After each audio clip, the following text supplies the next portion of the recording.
По мнению директора Центра общественно-политических исследований Владимира Евсеева, проблема России не в изобилии противников, а в недостатке союзников. Впрочем, изобилие противников, предполагающее растущую вероятность поражения, и рождает недостаток союзников. Добрый вечер. Долгие века режиссура мировой политики определялась в кулуарах европейских правящих кругов. Весь остальной мир находился в роли разрозненных зон интересов европейских держав – Франции, Англии, Италии, Испании, Португалии и Голландии. С XVIII века к ним присоединилась и Россия. Две мировые войны, развязанные Германией за передел уже поделенного мира и расширение своего влияния, вывели на мировую арену Соединенные Штаты Америки. Американские корпорации, вскормленные Первой мировой войной, в 30-х годах прошлого века уже сами подготовили Вторую мировую. Во время Нюрнбергского процесса бывший президент имперского банка Ялмар Шахт в беседе с американским адвокатом заявил: если вы хотите предъявить обвинения промышленникам, которые помогали перевооружить Германию, то вы должны предъявить обвинения самим себе. Вы обязаны будете предъявить обвинения американцам. Автозавод Opel, например, ничего не производил, кроме военной продукции. Владела же этим заводом ваша General Motors. Практически до окончания войны, имея специальное разрешение на торговлю с Германией, Италией, Японией, вела свой бизнес американская телекоммуникационная компания ITT. Не остановил производство во Франции после оккупации ее немцами автогигант Ford. При этом особое покровительство деятельности Форда в Европе оказывал лично Герман Геринг, возглавлявший промышленный концерн Рейхсверк Герман Геринг. О чем говорить, если даже далекая от военных дел компания Coca-Cola наладила в Германии производство напитка Фанта? Так что вопрос о стратегических союзниках любого государства, не только России, предписываемыми высокой духовностью принципами верности и благородства. Чтобы иметь много союзников, Россия должна быть сильной и самодостаточной. На эту и другие темы с нами любезно согласился побеседовать эксперт по вопросам экстремизма, политолог Ислам Сайдаев.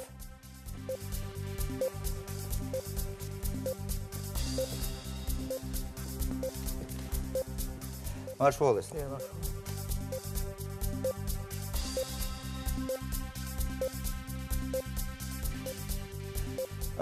После развала Советского Союза и падения Варшавского договора россияне долгое десятилетие, в течение 90-х годов, пребывали в иллюзии, что их ждут времена изобилия и благоденствия в союзе со старушкой Европой и гегемоном мировой демократии Соединенными Штатами. Горькое время отрезвления наступило потом. Искать союзников в современной Европе для России занятие совершенно бесперспективное. Тем более, что бывшие союзники из европейских стран очень хорошо подходят под афоризм: с такими друзьями и враги не нужны, как говорится. Тем более, что центр тяжести мировой экономики постепенно смещается в Центральную и Восточную Азию. Искать союзников в лице таких вот гигантов азиатской и мировой экономики, таких как Китай, Индия, видится вполне логичным. И в процессе усиливающегося противостояния с Западом для России союзничество с Китаем было бы, наверное, панацеей от всех ее современных бед. В 2011 году президент США Барак Обама и премьер-министр Австралии Джулия Гиллард подписали соглашение об увеличении в течение 6 лет военного контингента США в Австралии с 200 человек до 2500. Группировка, предназначенная для реагирования на угрозы в Юго-Восточной Азии, будет размещена в 800 километрах от Южно-Китайского моря. На базе разместят бомбардировщики Б-52, истребители ФА-18, а также военные транспортники и самолеты-топливозаправщики. В 2012 году Соединенные Штаты увеличили свои силы в Австралии более чем вдвое. Заместитель помощника президента США по национальной безопасности Бен Ротс заявил, что этот договор является абсолютно своевременным. Очевидно, что Пентагон разработал новую военную концепцию против Китая, которая выдержана в духе холодной войны. Из аналитической справки Российского центра стратегических исследований, 2013 год. Совершенно очевидно, что Европа никогда не являлась партнером ни Советского Союза, ни предварившей ее царской империи, Российской империи, ни этнически, ни идеологически, ни даже религиозно Европу и Россию практически ничего не связывает. Мы знаем, что там Россия – это православная страна, держава изначально, хотя часть исповедует ислам. А Европа в основном это католическая, англиканская церковь, протестантская. Они исторически между собой всегда были противниками. Как вы сказали, к сожалению, осознание того, что Европа нам не партнер, пришло очень поздно, хотя бы из уроков Первой и Второй мировой войны мы должны были какие-то уроки для себя сделать. В эйфории так называемой Горбачевской перестройки мы просто не заметили одну тенденцию, что, в принципе, в холодной войне, которая шла вот между противостоянием между Западом и Советским блоком, мы проиграли. Это не была наша победой, Да, а, естественно, проигрыш влечет за собой как бы раздел государства, которое проиграло. Мы потеряли все, что могли потерять, действительно. Да, оно происходило не такими жесткими какими-то путями, более цивилизованно, под маркой демократии. У нас просто забирали наши ресурсы. Мы знаем, что вот сейчас мы как-то пытаемся остановить этот процесс разбазаривания ресурсов. И, конечно же, еще тогда, и даже на пору еще в XIX веке, до формирования Советского Союза, были такие идеи, так называемая евразийская концепция, одним из основателей, который был Гумилев. Они говорили о том, что Россия всегда, это азиатская страна, она должна развиваться в рамках евразийства, в том числе ориентироваться на среднеазиатские республики, на Китай, на Индию, что это совсем другой мир, отличный от европейского мира. И в этом плане, конечно же, мы сегодня видим, что на самом деле так оно и есть. Конечно же, если говорить, особенно вот сегодня с последними событиями, тоже на Ближнем Востоке, в Сирии, с конфликтом с Турцией, мы видим, что у нас партнеров в мире не так уж и много. Если говорить именно о партнерах, которые у нас есть, конечно же, прежде всего нужно говорить о Шанхайской организации сотрудничества, в которой входит 8 государств, 4 из них в качестве наблюдателя, два государства как соискатель на право наблюдателя и 6 государств в качестве партнеров по диалогу. Сама эта организация возникла в 2001 году по инициативе, прежде всего, России и Китая.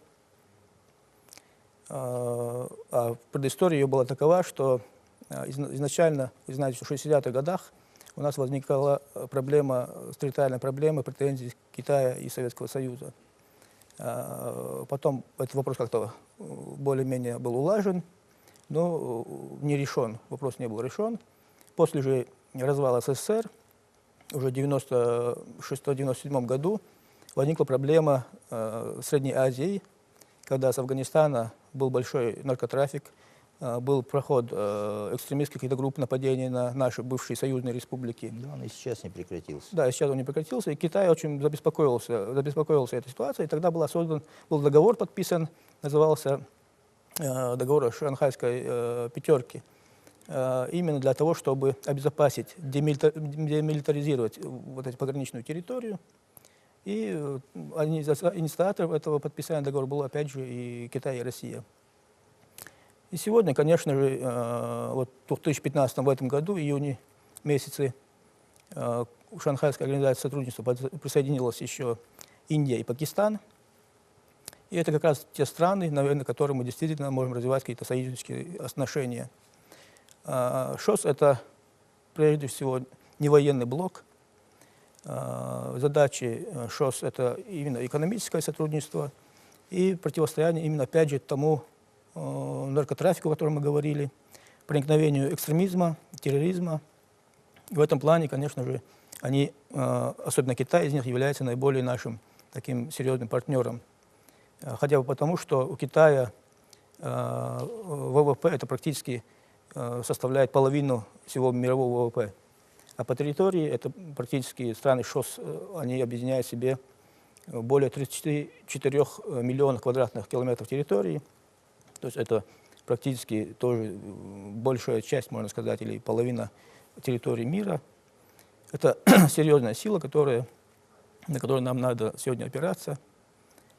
Но насколько Китай хочет быть нашим партнером, это тоже очень такой интересный вопрос. Дело в том, что нельзя подходить к Средней Азии, Ближнему Востоку или Дальнему Востоку с точки зрения нашего понимания. Мы знаем, что Восток — это дело тонкое, Ближний Восток и Дальний Восток тоже от этого мало отличается. Ну, у Китая наверняка своя точка зрения на все эти проблемы.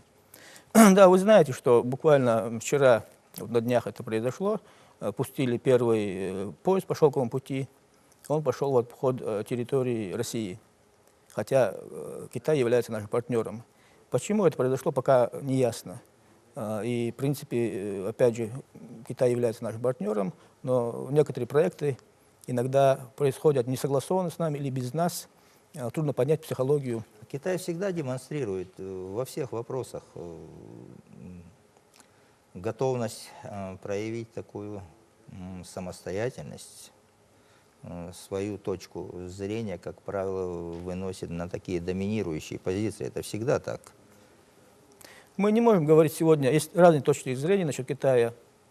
Некоторые говорят, что она для нас представляет больше угрозу, нежели, может быть, партнером, то захват там наших территорий на Дальнем Востоке.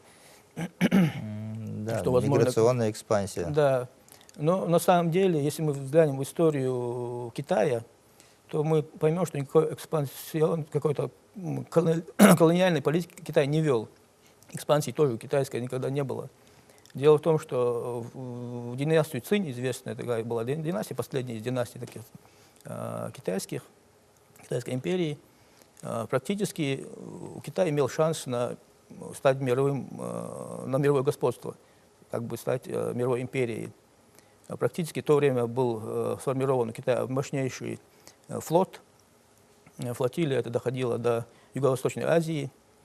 Кстати, командовал этой флотилией адмирал, который был мусульманином по вероисповеданию. Он очень много принес благосостояния Китаю, как и в плане, в военном плане, так и, скажем, в экономическом. Но в основном этот флот был направлен, опять же, не столько на военную какую-то экспансию, а был направлен на торговлю. Они очень развивают серьезную торговлю со странами Юго-Восточной Азии. Даже до сих пор там возникли, вы знаете, в Индонезии есть территория, где проживают китайцы.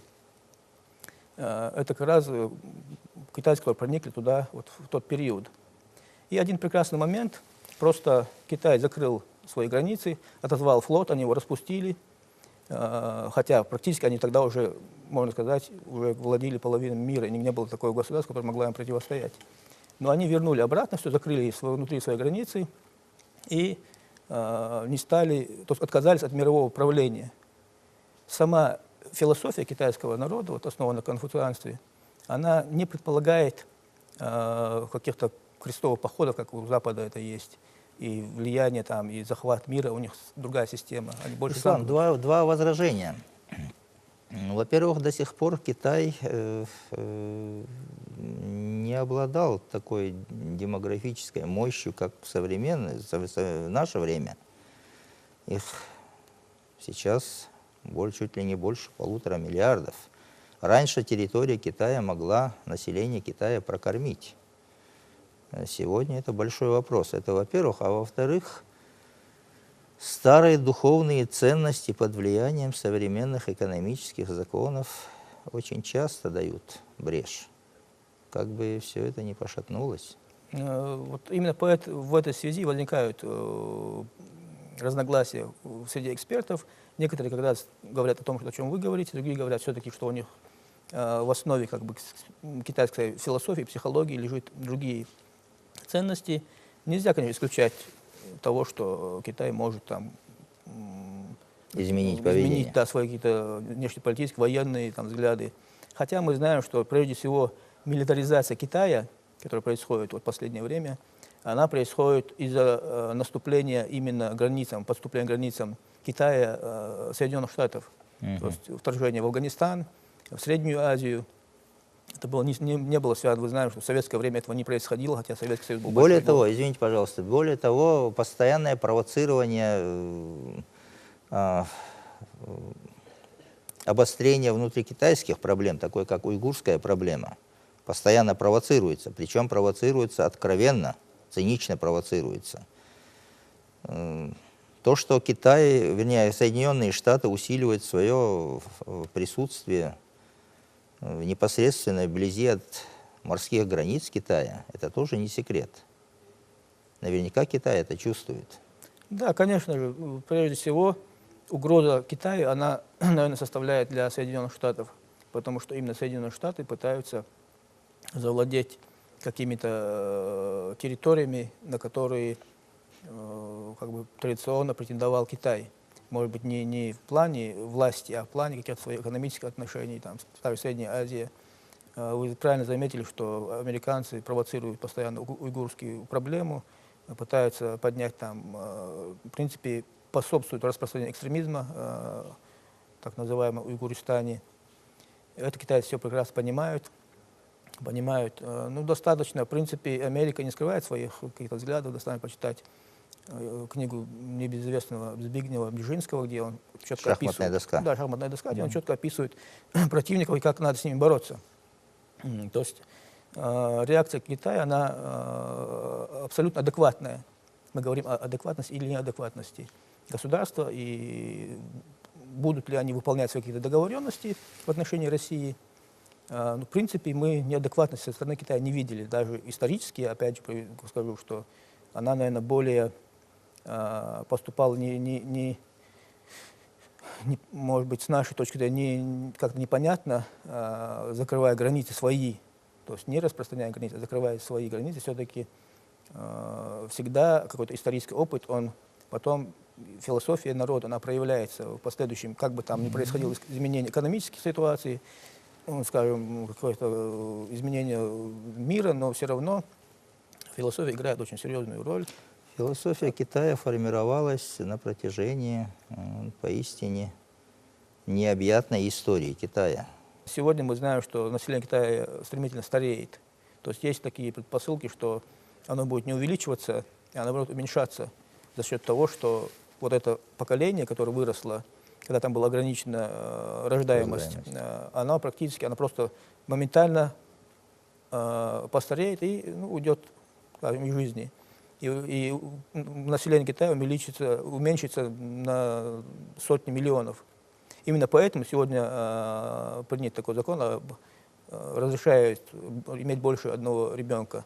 И это для того, чтобы стабилизировать население, чтобы не было резкого уменьшения населения. То есть говорит о том, что они завтра из там, почти 1,5 миллиарда, там, где-то станет там, 6 миллиардов, оно не имеет никакой под собой основы. На сегодняшний день Китай никакой угрозы для России не составляет. Он является нашим партнером, как я уже сказал, в рамках ШОС. Мы знаем, что многие какие-то на политической арене наши позиции Китай серьезно поддерживает. И во многом противостоянии, скажем, с Западом, опять же, Китай стоит на нашей стороне. Ислам, неудача в экономическом сотрудничестве влечет за собой потери экономические. А вот неудача в военном противостоянии тянет за собой потерю суверенитета государственного. На сегодняшний день никаких территориальных претензий у Китая и России нету, насколько мне известно. А военное сотрудничество? Военное Перспектива. сотрудничество развивается именно, только, насколько мы понимаем, только в рамках ШОС, в плане противодействия экстремизму, терроризму, наркотрафику.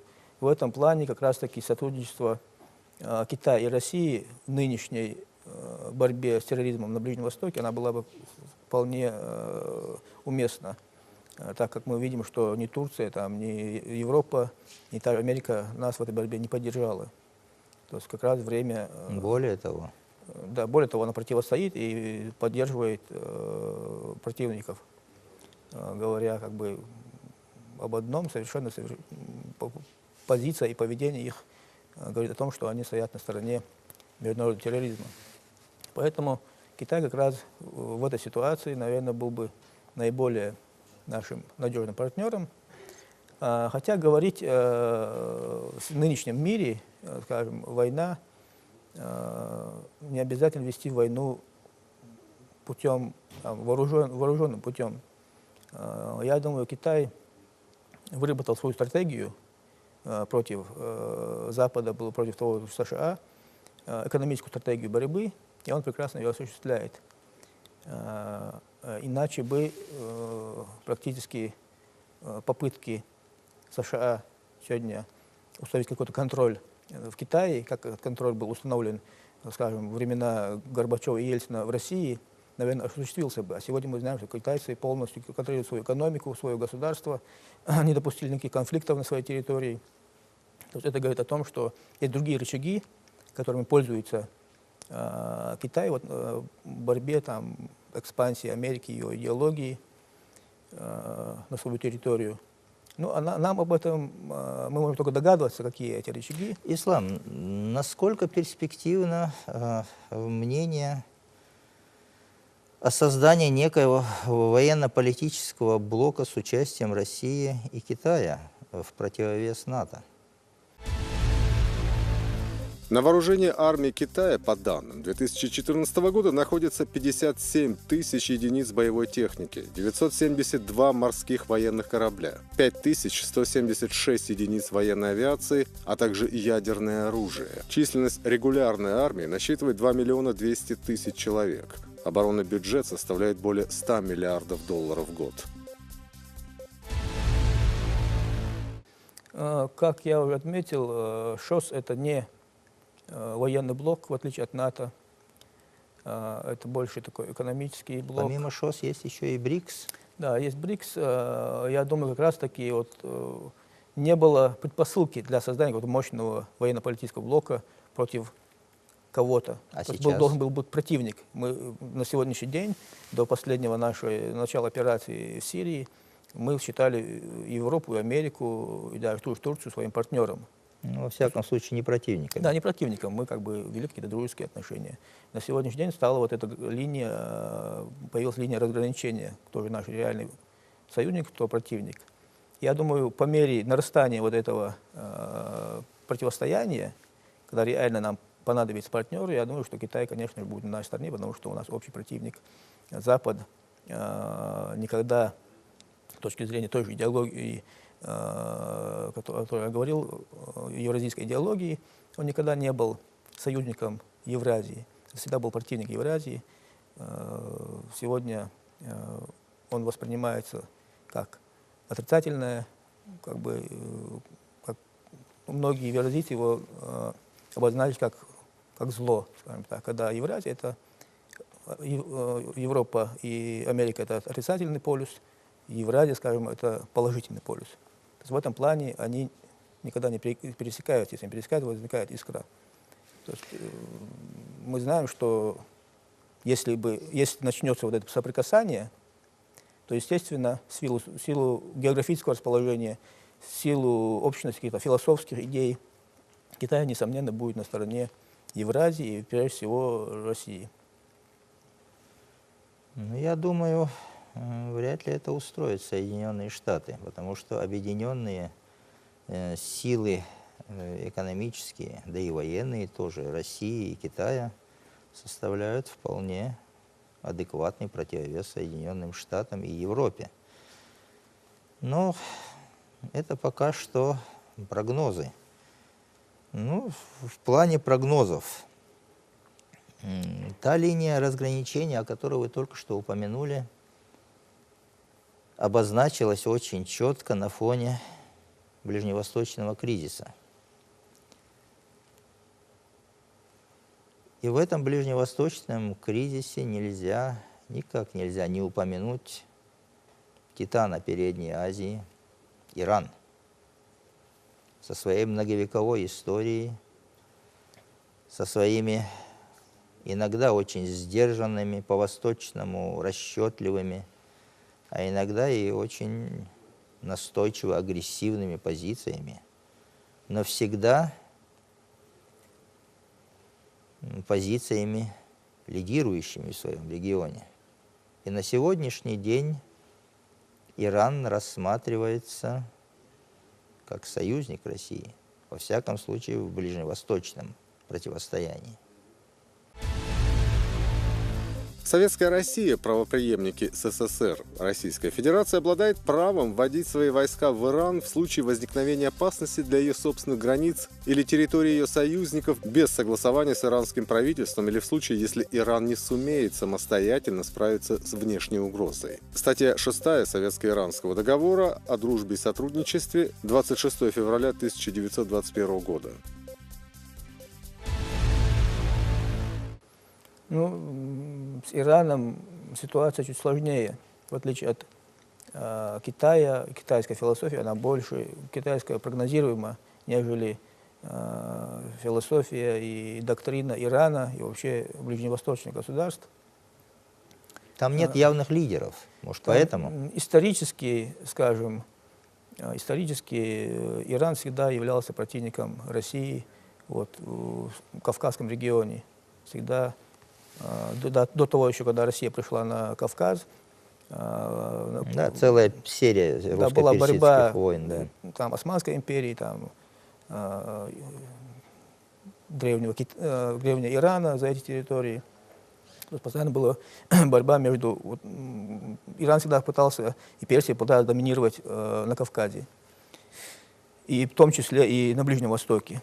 В этом плане, конечно, на нынешний момент Ирану выгодно быть союзником России, потому что сегодня Иран выступает, опять же, я считаю, что двигателями государств, их внешнеполитического курса является не только экономическая какая основа, есть и идеологическая основа. Вот одна из идеологических основ Ирана, которая подвигает ее на претензии на Кавказ, там, на Ближний Восток, является именно шиитская идеология. И шиитская, я бы стал называть ее даже расколом в исламе, там, каким-то, это именно идеология. Это идеология иранского национализма. То есть на сегодняшний день, пока в лице Иран считает нас союзниками до тех пор, пока мы боремся с его противниками. То есть практически это все страны Ближнего Востока в основном, они суннитского толка, там будь то Саудовская Аравия, та же Турция, которая была как бы историческим противником для Ирана. Конечно, сегодня они с удовольствием поддержали наше противостояние с Турцией.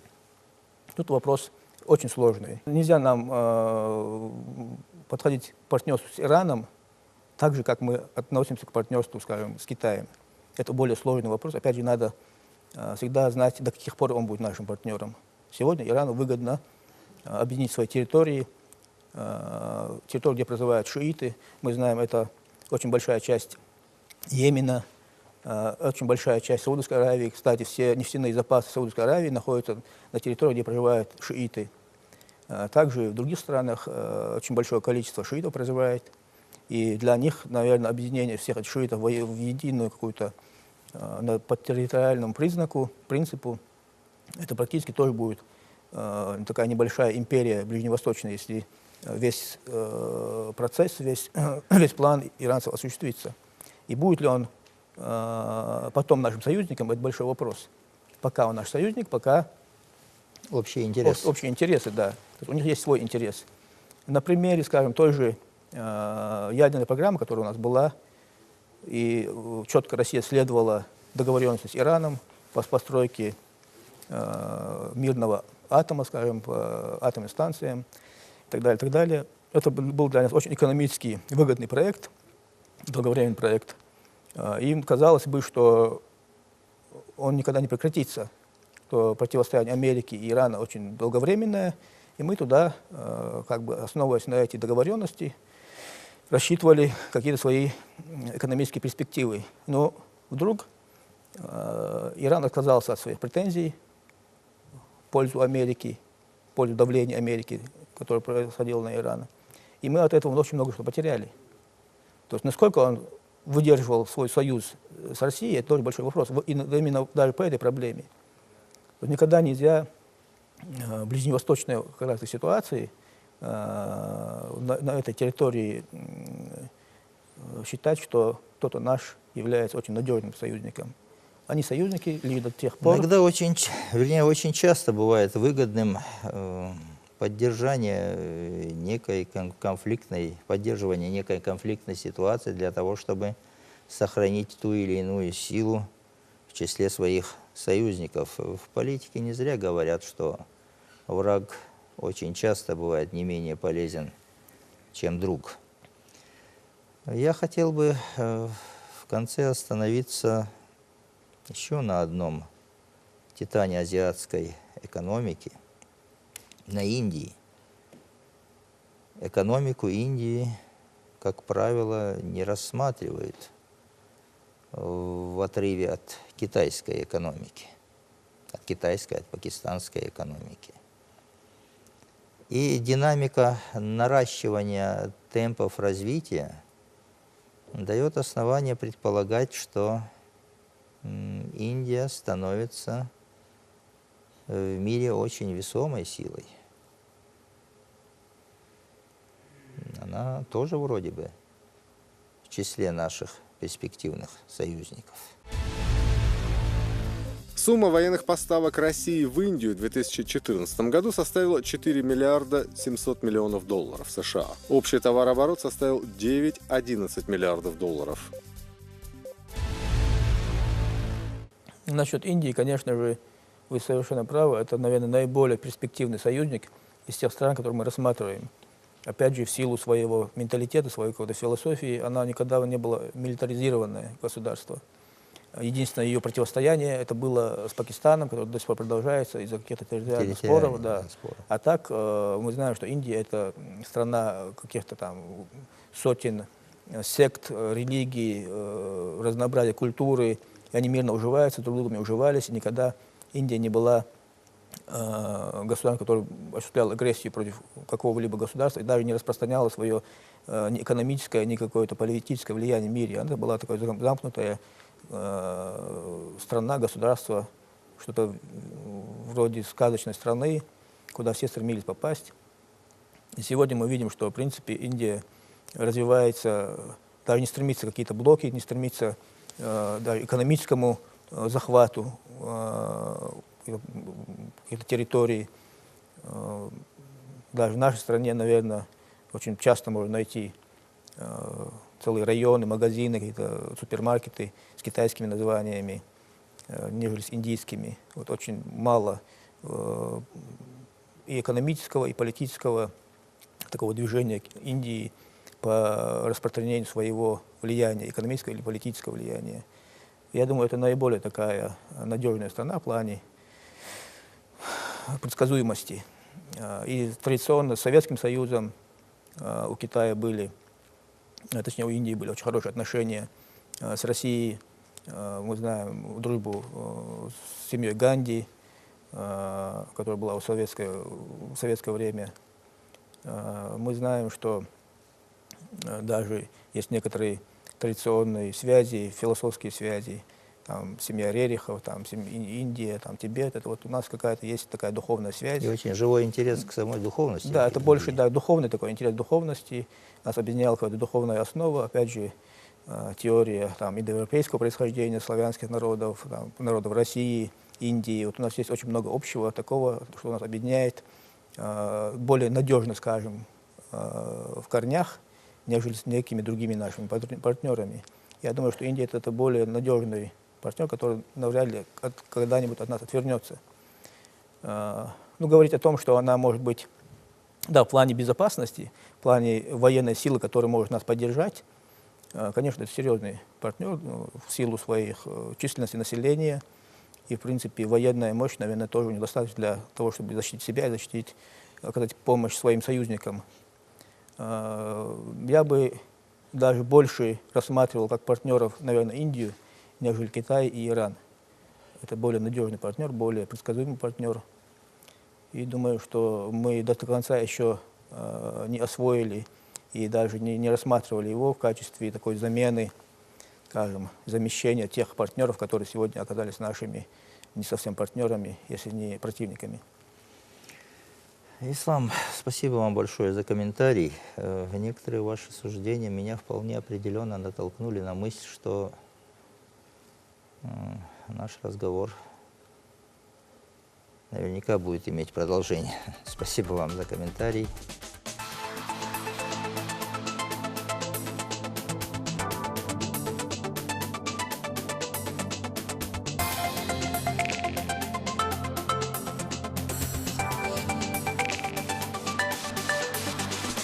Античный мир, родник нашей цивилизации, подарил нам основные принципы человеческой морали. Человечество за несколько тысячелетий вывело поистине великие законы миропостроения и очень часто демонстрировало чудовищное пренебрежение к ним. В тяжелые времена первым страдает милосердие. Хочешь мира, готовься к войне. Это один из тех великих принципов. Всего доброго.